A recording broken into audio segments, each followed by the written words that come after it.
Amém, amém. Boa noite. A paz do Senhor Jesus esteja com você. Amém? Amém.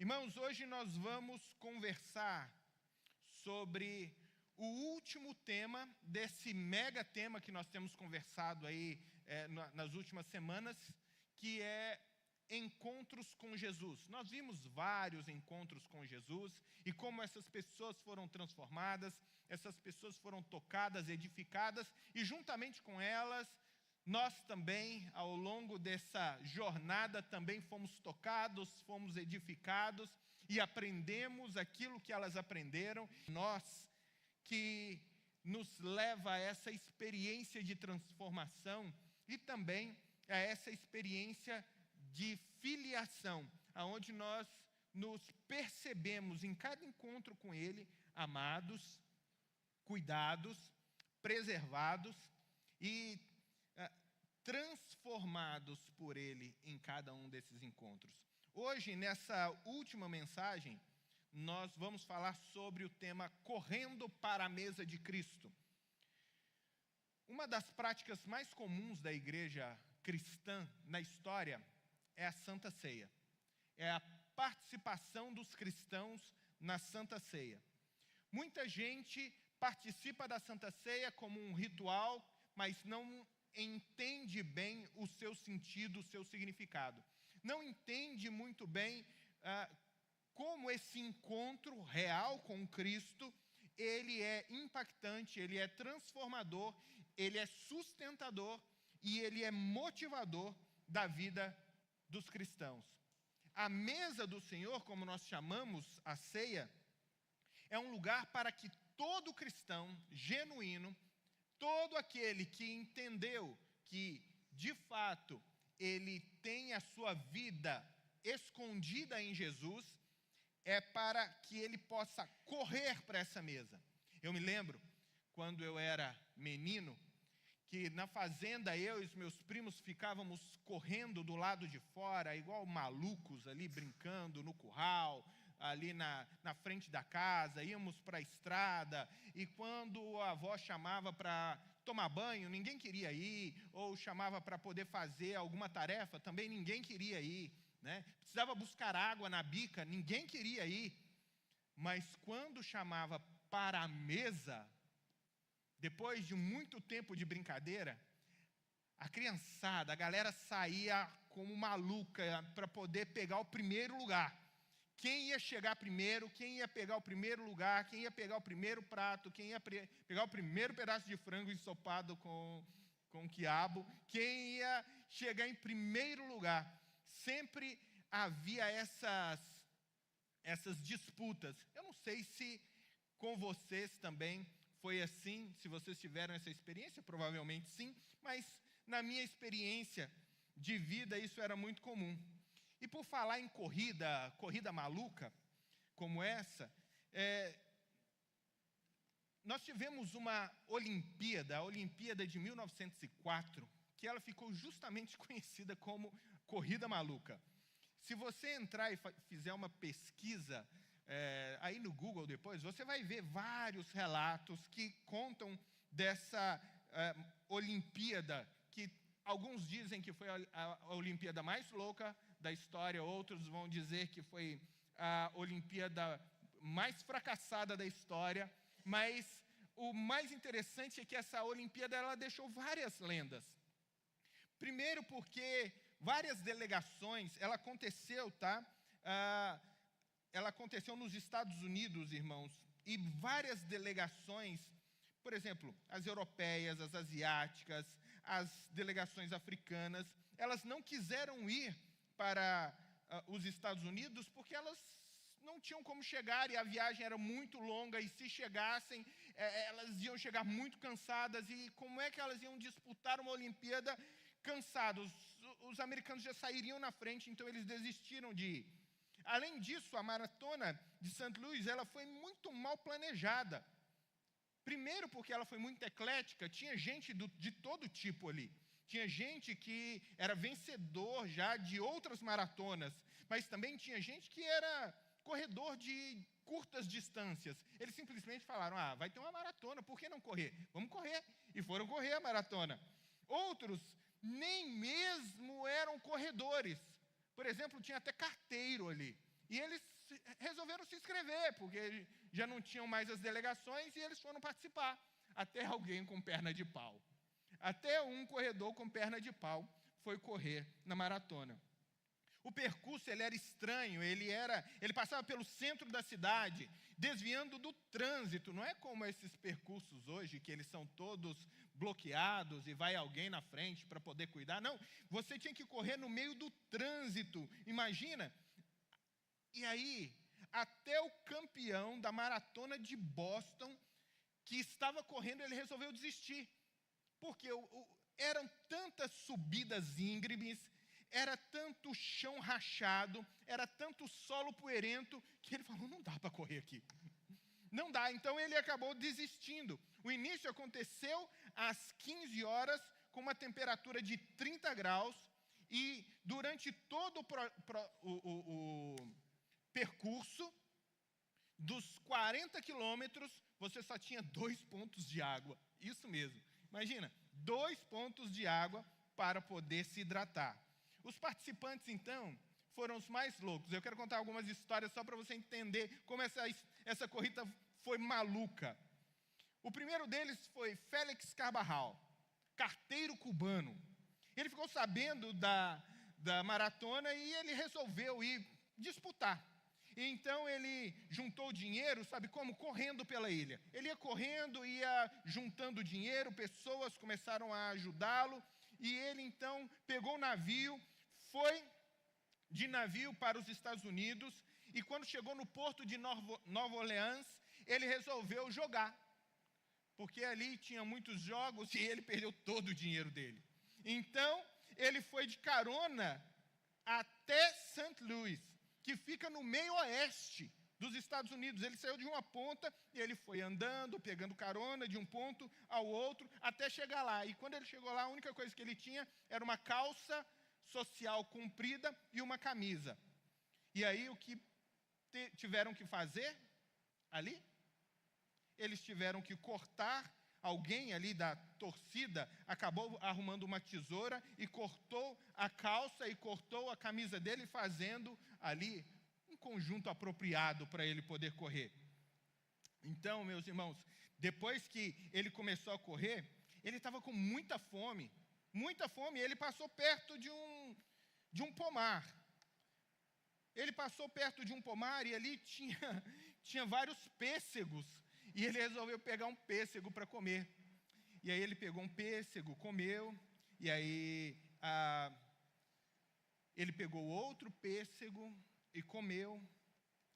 E aí ele pegou outro pêssego, comeu. E ele começou a passar um pouco de mal, sentir mal ali. O que ele fez? Dormiu. Deitou debaixo do pessegueiro e dormiu. Félix Carvajal acabou em 4º lugar. Levantou e voltou a correr. 2 sul-africanos, que não eram atletas, estavam ali para a feira mundial. Eles eram membros da tribo Tswana. Eles correram descalços, porque eles não tinham tênis. Então, vamos correr, estamos aqui, vamos representar a África do Sul, e foram correr descalços. Um chegou em 9º e o outro chegou em 12º. Porém, esse que chegou em 9º, ele poderia ter chegado muito mais perto do primeiro lugar. Por quê? Porque ele foi perseguido por um cachorro de rua que saiu correndo atrás dele, atacou ele e fez com que ele corresse 2 quilômetros para fora do trecho, até que ele conseguiu desviar do cachorro e voltou 2 quilômetros correndo. Ele correu 4 quilômetros a mais que todo mundo e ainda chegou em 9º lugar. Veja só. Nós temos o Frederick Laws. Frederick Laws, ele era pedreiro de dia e treinava à noite. Ele desistiu da prova por causa das cãibras, muita cãibra, então ele resolveu pegar uma carona. Ele pegou uma carona e aí o seu caroneiro o deixou perto da linha de chegada. E quando as pessoas viram ele chegando, elas começaram a gritar e a acenar, falando, olha, o primeiro está chegando. E aí ele começou a correr. E aí o povo ficou ainda mais empolvoroso. E aí ele chegou, e ele passou na fita e tal, e foi para o pódio. E quando ele estava sendo coroado pela filha do presidente Roosevelt, alguém chegou lá e falou assim, ó, ele não ganhou não, esse cara, ele trapaceou, ele pegou carona. Depois ele falou que era só uma brincadeira, que ele ia falar no final. Ele nem ia pegar o prêmio, né? Julguem vocês que sabem se ia, se não ia, a gente não sabe. Temos também o Thomas Ricks, que ele estava correndo e aí chegou a notícia de que o Lawrence tinha vencido. Aí ele quis desistir, ele falou assim, já venceu, eu vou desistir, falta tanto tempo ainda. E veja, ele não podia tomar água. Por quê? Porque os seus treinadores não gostavam que ele tomasse água, porque tinha um mito naquela época de que se você tomasse água, você perdia o seu condicionamento físico. Na verdade, o que eles faziam para os atletas era uma mistura de ovo, brandy, que é um tipo de whisky, e estricnina.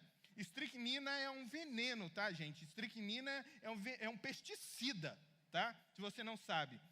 É aquela mesma estricnina daquela música, não sei se vocês conhecem, seu olhar mata mais do que bala de carabina.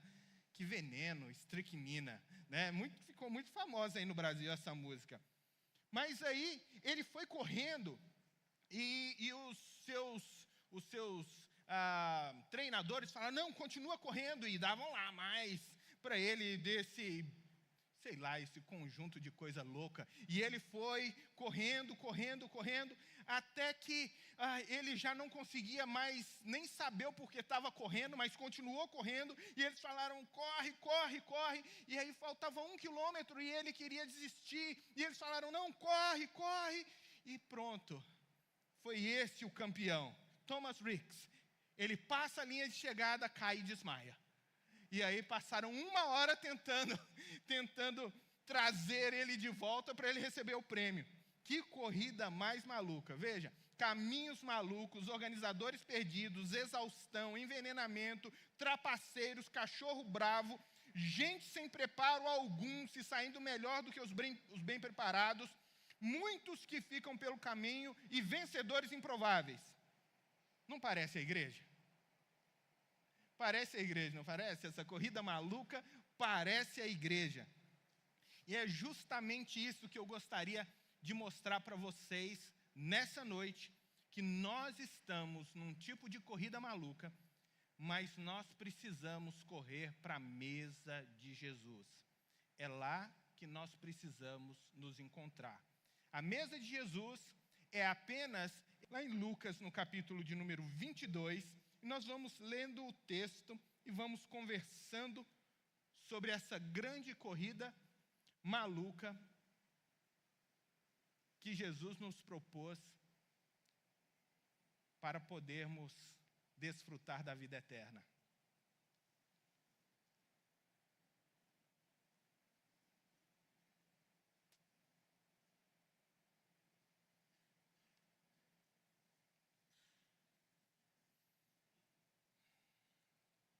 Lucas 22, a partir do versículo 14, nós vamos lendo e vamos conversando sobre o texto.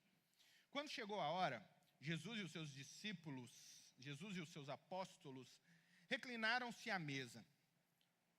E disse-lhes, desejei ansiosamente comer esta Páscoa com vocês, antes de sofrer.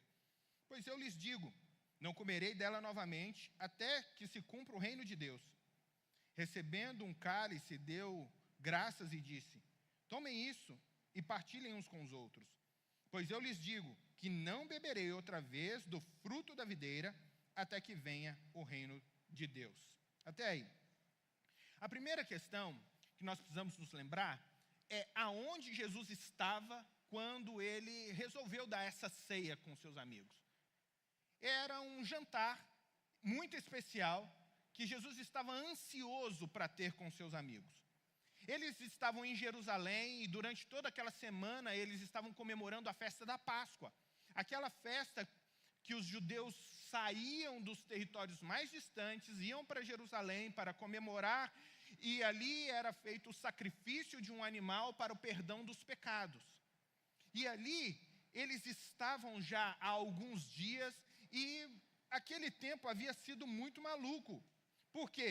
Porque naquela semana confusa, ela foi cheia de embates com os líderes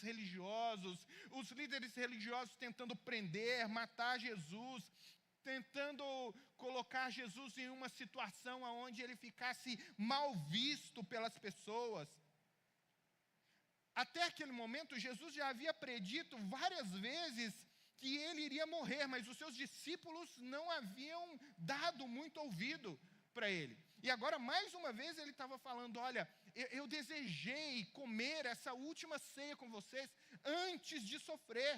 E eles não estão muito ligados ainda a respeito daquilo que Jesus está falando.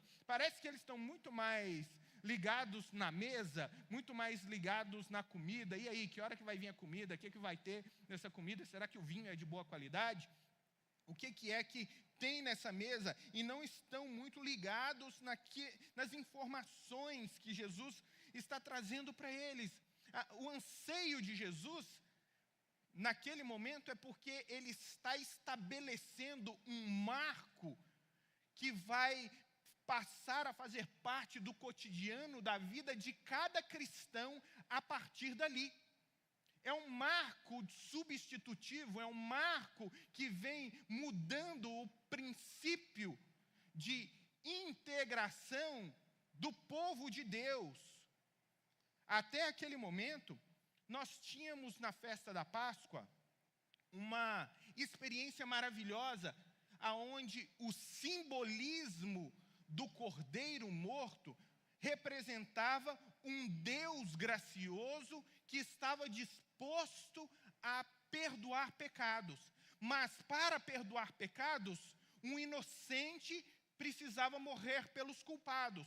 E até aquele momento, o inocente que morria pelos culpados era um cordeiro.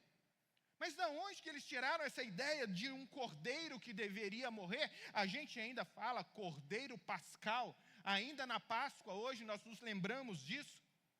Mas de onde foi tirada essa ideia? Essa ideia foi tirada lá do Egito, quando, na última praga, Deus mandou que Israel celebrasse uma festa, cada família, e cada família mataria um cordeiro. Esse cordeiro deveria ser perfeito. Esse cordeiro não poderia ter mancha, nem quebradura.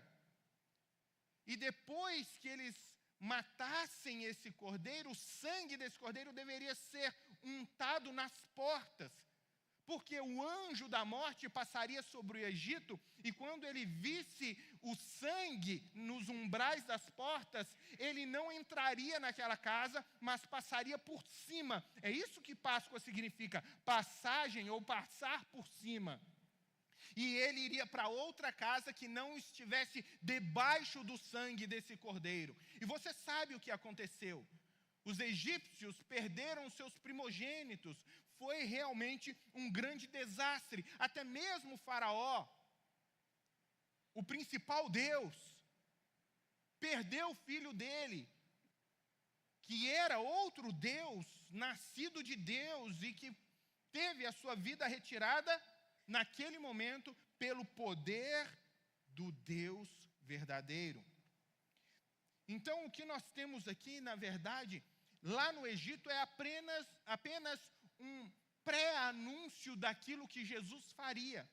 É agora, nessa Páscoa que Jesus está, nesse momento que ele vai morrer, que todo o símbolo daquela primeira Páscoa, da saída do Egito, vai ganhar sentido. O cordeiro perfeito, sem mancha e quebradura, lá do Egito, na verdade representa o cordeiro de Deus, que é sem pecado e que tira o pecado do mundo, como foi anunciado por João Batista. Todos aqueles que estavam debaixo do sangue do cordeiro untado nos umbrais da porta e que estavam seguros do poder da morte, agora, aqueles que estão debaixo do sangue de Jesus, eles têm perdão e segurança eterna, porque a morte não mais tem domínio sobre nós. Agora, não é uma questão apenas de um momento, mas o sangue desse Cordeiro poderoso nos garante a salvação eterna. Aqueles que estavam celebrando a Páscoa naquele dia no Egito, eles passaram uma noite em claro e no outro dia eles saíram do Egito, deixando a escravidão e peregrinando para a terra de Canaã, a terra prometida. Nós agora, depois da morte de Jesus, fomos libertos não apenas da escravidão do Egito, mas da escravidão do pecado. E estamos peregrinando para Jerusalém celestial. Da mesma maneira que um animal inocente morreu pelos culpados e morria anualmente pelos culpados para que eles não morressem, para que eles tivessem o perdão dos seus pecados, agora Jesus morreu, uma morte vicária, ou seja, substitutiva, no nosso lugar, o inocente pelos culpados. Só que essa morte não precisa ser mais repetida, ela não precisa acontecer anualmente. O Cordeiro Pascal, ele morreu uma única vez, de maneira perfeita, plena, uma vez no alto da cruz, por todas, para a nossa salvação. Jesus fez o que todos os animais, o que todos os rituais antes dele não podiam fazer: levar a cabo as promessas de Deus. Naquela noite, Jesus seria preso e ali seria estartado todo o plano de Deus para a salvação da humanidade. Não apenas naquele momento, mas para todos os que vieram antes de Jesus e para todos aqueles que vieram depois de Jesus, até os nossos dias. Todos encontram salvação nesse Cordeiro. Nele a promessa foi cumprida plenamente. Todas as promessas de Deus foram cumpridas plenamente. Se você crê em Cristo, você precisa celebrar a ceia. Você precisa se alegrar. A ceia, ela se tornou uma celebração de alegria e de esperança do povo cristão. Nós celebramos porque Jesus venceu. Nós celebramos porque Jesus cumpriu todos os planos de Deus. Jesus venceu. Por isso, Paulo vai dizer que nós somos abençoados, ou seja, nós temos todas as bênçãos celestiais em Cristo Jesus. Não faltou nenhuma para nós.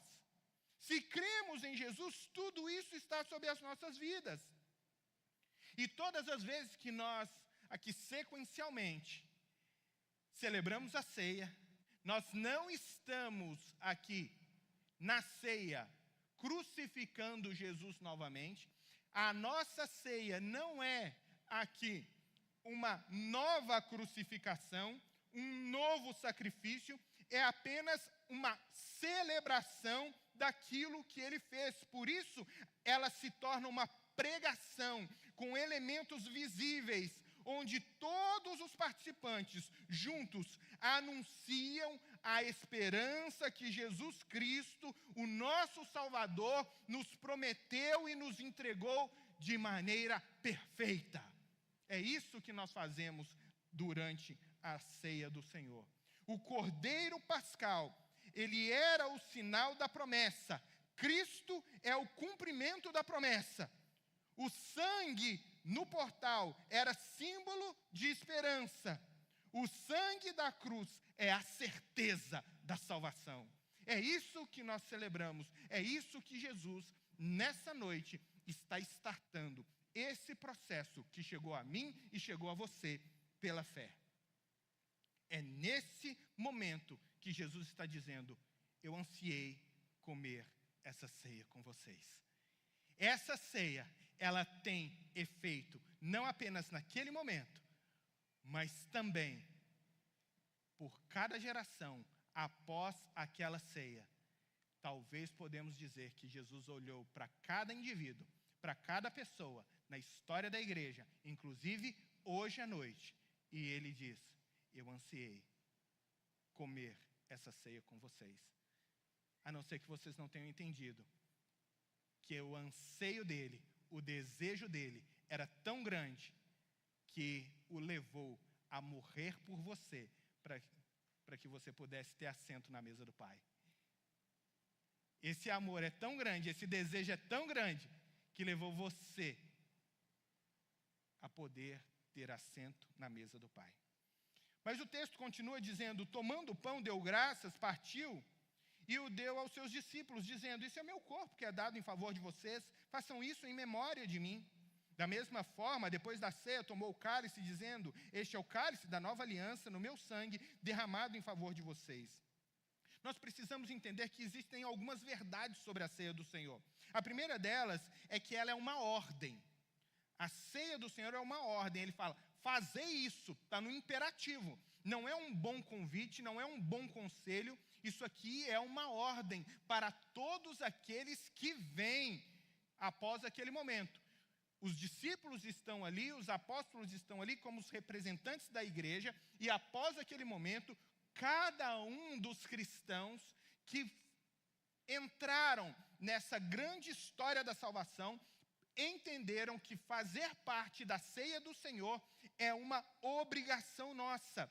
Nós comemoramos com muita alegria, porque agora aquilo que Jesus ele fez nos pertence. Então, ela não é apenas uma ordem, mas ela também é essa grande comemoração, porque nós fazemos isso em memória, é um memorial, é uma lembrança. Uma lembrança de quê? De quem Jesus foi, o Cordeiro de Deus, aquele que tirou o pecado do mundo, o cumprimento de todas as promessas, o que Jesus fez por nós. Ele se entregou no alto daquela cruz, ele verteu o seu sangue, ele teve o seu corpo moído, ele assumiu o meu lugar, o seu lugar. Nós éramos dignos de morte, nós éramos dignos de condenação, mas ele sofreu a condenação no nosso lugar. Ele tomou o nosso lugar de dor para que nós pudéssemos tomar o seu lugar na exaltação, na salvação. Mas também nós precisamos entender que celebramos porque a ceia é um símbolo da nossa esperança e que o cristão deve levar, sabe, isso a uma profundidade tão grande no seu coração, a uma experiência tão íntima, a uma experiência tão pessoal, que nós deveríamos em cada ceia ir às lágrimas, porque nós vamos nos identificando com um lugar de privilégio de estarmos à mesa do Pai, à mesa do nosso Senhor. É claro que nós celebramos e devemos celebrar com alegria essa grande festa do amor que nos une e faz de nós um só povo, faz de nós um só corpo, faz de nós um só com o Senhor Jesus, mas essa celebração não é uma celebração meramente irreverente, ela vem cheia de reverência, cheia de temor, como se nós estivéssemos diante da mesa do Pai, mas o nosso Pai é o Rei. Ele é o Rei. E na mesa do Rei a gente senta, mesmo sendo filhos, com toda a reverência. A gente não fica correndo, a gente não fica conversando, a gente não fica bebendo água toda hora, a gente, sabe, não fica batendo papo com a pessoa que está sentada do lado. Nós estamos diante do Rei. Isso não acontece apenas no momento da ceia, mas em cada um dos nossos encontros precisa ser recheados de reverência, mas uma reverência com alegria. É aquela reverência da criança que está abismada, ela está embasbacada com a beleza do Pai, está ali imersa diante do Pai, da força do Pai, da beleza do Pai, sabe, da sabedoria do Pai, de tudo aquilo que o Pai fez por ela, de todos os presentes que o Pai deu para ela. em profunda contemplação, em profundo desejo de conhecer o Pai. É uma festa santa. É uma alegria, mas é uma festa santa. É uma festa que nos faz expressar o caráter de Deus em cada um dos nossos relacionamentos, em cada um dos nossos sentimentos, em cada uma das nossas intenções. Talvez por isso Paulo vai falar: examine-se, pois, o homem a si mesmo, então coma. Faça uma autoanálise, faz uma análise do seu coração. A ceia também é um ato de ação de graças. Você vê que Jesus, ele deu graças. Quando nós estamos celebrando a ceia, antes de comermos, damos graça pelo pão e damos graças pelo vinho. Nós agradecemos a Deus pelo pão e nós agradecemos a Deus pelo pão, porque o pão representa o corpo moído de Jesus na cruz. Se você não entendeu, o corpo dele foi realmente moído pelos nossos pecados, torcido naquela cruz pelos nossos pecados. E cada pedacinho do Cristo moído naquela cruz, cada cravo na mão, cada espinho na testa, ou os pregos nos pés, ele tinha um endereço, a minha vida, a sua vida, mas ele resolveu tomar o nosso lugar. Então nós damos graças pelo pão, não apenas porque talvez é um pedacinho gostoso de alimento, mas é por aquilo que ele representa, aquilo que Cristo fez por nós. Assim como nós damos graças pelo vinho, e o vinho representa o sangue precioso do Filho de Deus, que traz perdão para os nossos pecados. A lei de Deus vai dizer que sem derramamento de sangue não há remissão de pecados. Um inocente precisa morrer por um culpado, para que aquele culpado possa ser, de fato, perdoado das suas transgressões. Jesus é esse que é o inocente. Ele foi perfeito, ele nunca pecou. Ele foi, de fato, a pessoa e a única pessoa verdadeiramente santa, 100% homem, 100% Deus e 100% perfeito na presença do Pai. E é somente por isso que ele podia morrer e verter o seu sangue santo para a purificação dos nossos pecados. A ceia também nos fala sobre comunhão. Nós somos um com Cristo. Agora, nós e Jesus somos um. Aquilo que era dele, ele nos deu. E aquilo que era nosso, ele tomou para si no alto daquela cruz. Isso é chamado de doce troca. Essa doce troca ele pegou as nossas transgressões e foi punido por isso, mas nos deu aquilo que era dele, a sua justiça, o seu amor, a sua santidade, a sua comunhão com o Pai. Ele nos deu isso. Nós somos um também, uns com os outros. É por isso que nós cortamos o pão. O pão representa isso, o pão é Cristo. E aí nós moemos o pão e partimos, e é um pão. E de repente, cada um pega um pedacinho de pão. E depois você come esse pão. E aí nós viramos um pão só. Cada um com um pedacinho, mas um pão só em cada um, representando que somos um só em Cristo Jesus. Um pão só em Cristo Jesus. Que beleza, irmãos. É essa unidade mística que nós temos em Jesus, esse poder que nos liga uns aos outros, que é mais poderoso do que qualquer vínculo consanguíneo, mais poderoso do que qualquer vínculo familiar. Nós precisamos, através da ceia, expressar essa unidade da igreja. Jesus foi moído e partido por nós, para que nós pudéssemos estar unidos a Ele. Nós somos unidos a Ele pela fé. É por isso que a ceia, e na ceia, é necessário o uso da fé.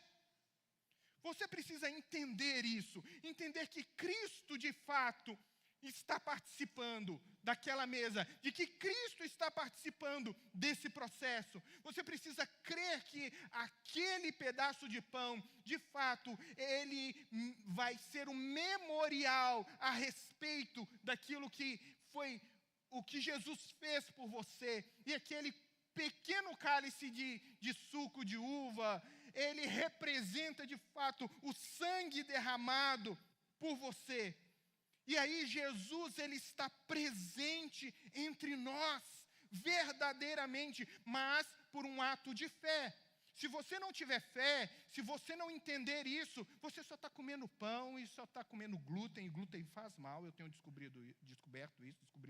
descoberto isso, né? Mas glúten faz mal. É só glúten e suco, irmãos. Eu preciso falar para vocês que existem muitas pessoas que sempre fazem a pergunta: eu não estou muito bem, pastor, eu devo deixar de cear? É isso mesmo? Isso é correto, pastor? Eu preciso deixar de cear? O que essas pessoas estão dizendo com isso? Qual é o entendimento dessas pessoas a respeito da ceia? Veja, essa pessoa ainda não compreendeu o que Cristo fez na cruz.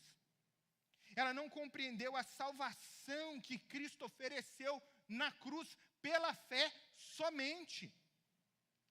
É pela fé somente. Ela está achando que é o mérito dela, que é a obra dela.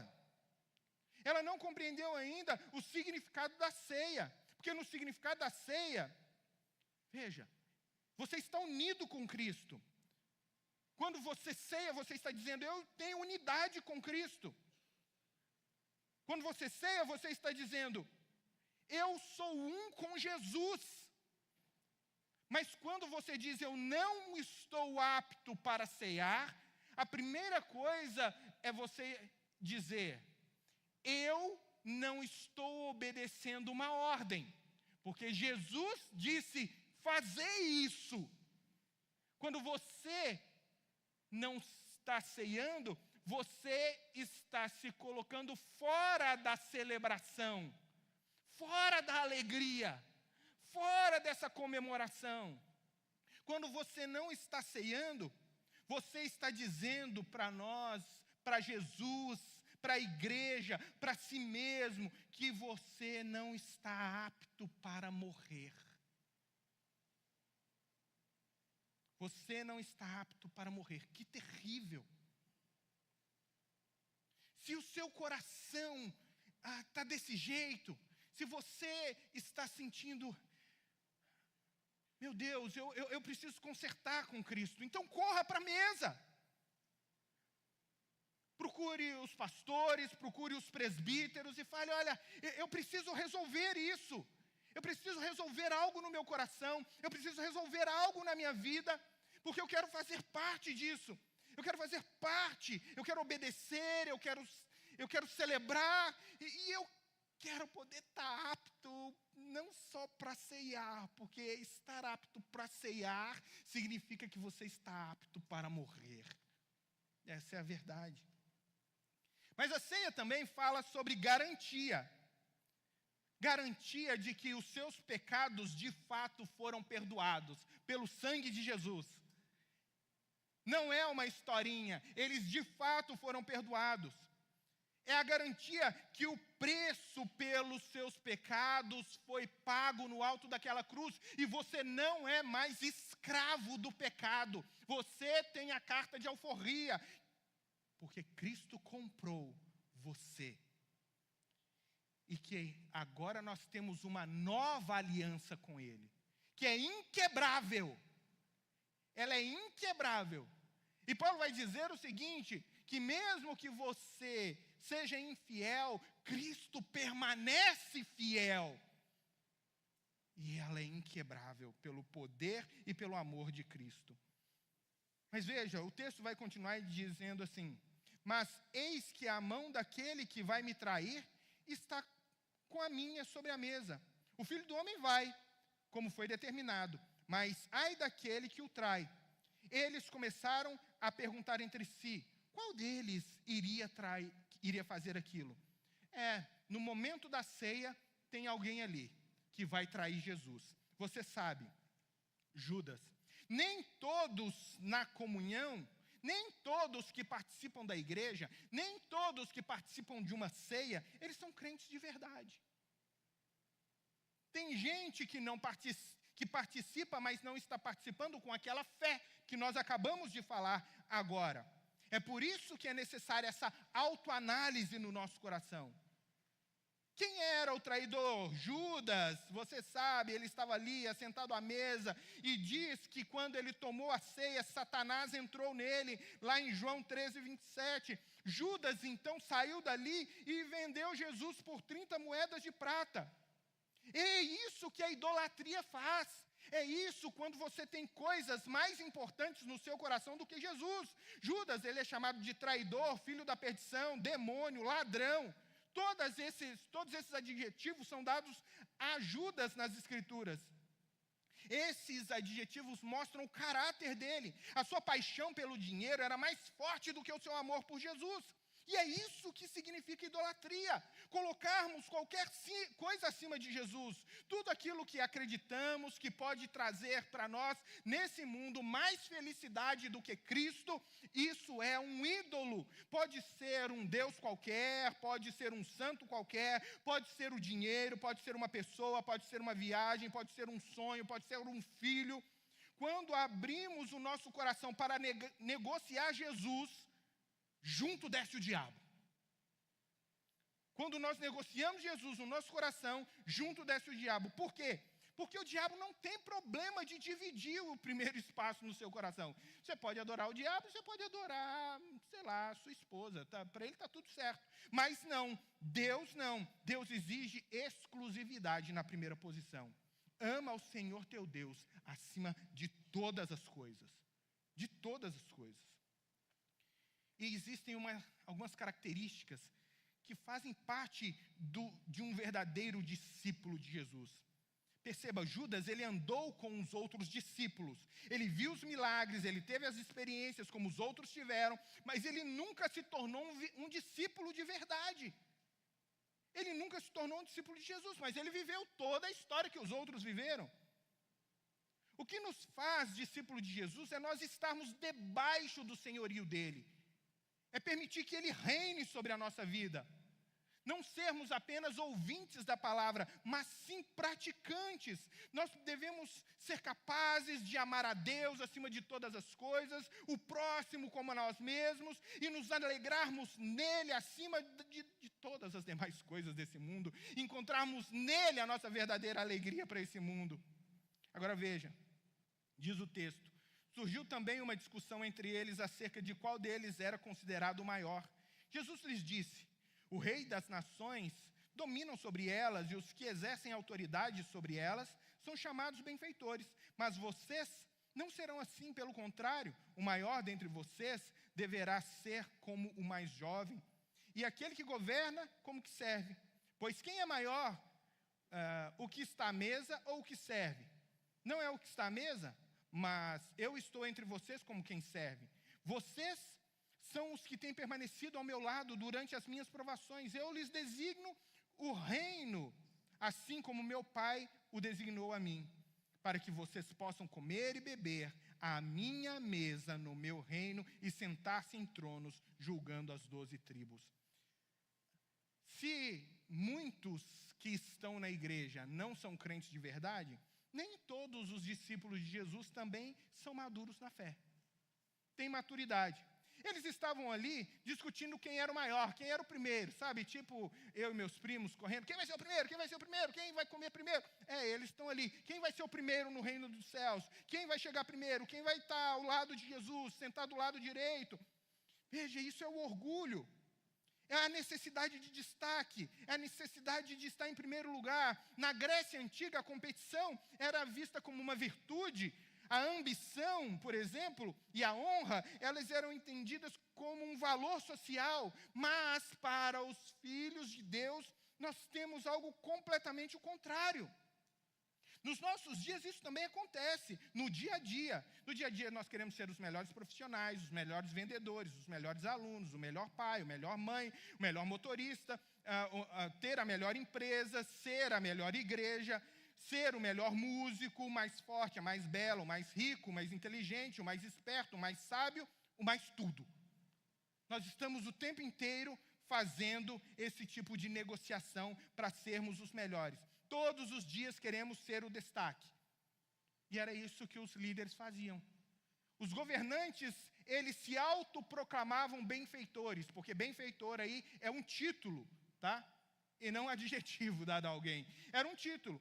Esse título, os próprios reis se davam, falavam assim, Cláudio o benfeitor. E aí, por quê? Porque eles exploravam tanto o povo, que para tentar amenizar a consciência deles, eles se davam o título de benfeitores. Mas veja, Jesus vai dizer que não, os discípulos dele não querem aparecer. Os discípulos, eles não estão em busca de títulos. Eles, na verdade, têm um interesse apenas de servir com excelência as necessidades dos outros, se colocando em uma posição de servo, para que Deus seja glorificado. É por isso que Jesus ensina na prática, Jesus vai lavar o pé deles. É ali, naquela noite, que Jesus está lavando os pés dos discípulos, mostrando para eles que o Deus Todo-Poderoso encarnado lava o pé do próximo, porque isso é que é servir, é se tornar escravo do outro, para o bem do outro, para servir ao outro. Fomos chamados para isso. Mas não é só isso que está na mesa. Não é só um traidor ou só gente que não tem bom senso, né? Mesmo Jesus falando, olha, eu vou sofrer daqui a pouco. Um está traindo, os outros estão discutindo quem são os primeiros. Mas também tem ali um tal de Simão. E Jesus fala, Simão, Simão, Satanás pediu vocês para peneirá-los como trigo. Mas eu orei por vocês para que a sua fé não desfaleça e quando você se converter, fortaleça os seus irmãos. Mas ele respondeu, eu estou pronto para ir contigo para a prisão e para a morte. Respondeu Jesus, eu lhe digo, Pedro, que antes que o galo cante, hoje, 3 vezes você negará que me conhece. Foi ali, naquela noite, naquela mesa, que Jesus anunciou para Pedro. Você sabe o que aconteceu. Ainda naquela noite, Pedro negou Jesus 3 vezes. Os discípulos de Jesus... É essa gente que tropeça, come pêssego, passa mal, sabe?